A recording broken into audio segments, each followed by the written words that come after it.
విభజనలో దోమలగూడకు అన్యాయం జరిగిందని అధిక ప్రాంతం ఉన్న దోమలగూడను చిన్న కవాడిగూడ ప్రాంతంలో కలిపి కవాడిగూడ డివిజన్ గా ప్రకటించడం అన్యాయమని వెంటనే ప్రభుత్వం జీహెచ్ఎంసీ అధికారులు స్పందించి దోమలగూడ డివిజన్ ను ప్రకటించాలని అఖిల పక్షం నేతలు డిమాండ్ చేశారు.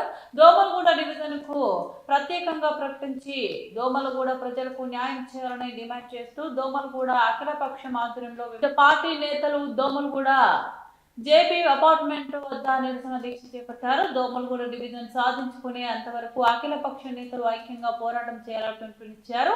ఈ అఖిల పక్ష సాధన దీక్షలో దోమలగూడ మాజీ కార్పొరేటర్ రవీందర్, టిఆర్ఎస్ కవాడిగూడ ప్రధాన కార్యదర్శి ఎన్డి సాయి కృష్ణ, ఓబీసీ మోర్చా నగర అధ్యక్షులు Salandri Srinivas Yadav, Domalguda Hanuman temple chairman KRK Prasad, Musheerabad A block అధ్యక్షులు విడి కృష్ణ, బీజేపీ రాష్ట్ర నాయకులు జి వెంకటేష్, టిఆర్ఎస్ నాయకులు రాజశేఖర్ గౌడ్ హాజరు మాట్లాడారు. కవాడిగూడ డివిజన్ నుంచి దోమలగూడ డివిజన్ ఏర్పాటు చేసేంత వరకు తమ పోరాటం ఆగదని వారు కాంగ్రెస్ నుంచి సీనియర్ నాయకులు వారి తండ్రి అప్పటి నుంచి ఇప్పటిదాకా కొనసాగుతున్న 25% ఉన్న దాంట్లో కలిపి మన పేర్లు మాదగొట్టారు. ఇప్పటికి 10 సంవత్సరాలే.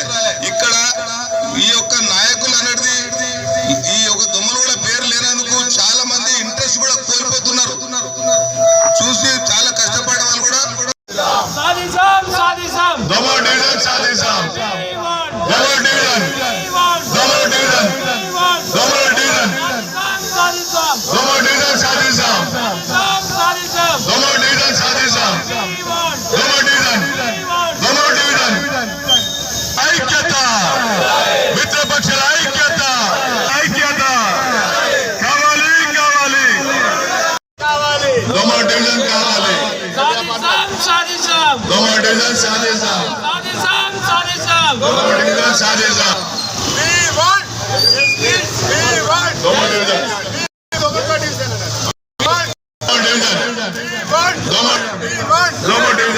చెప్తే మీరు అర్థం చేసుకుంటున్నారు.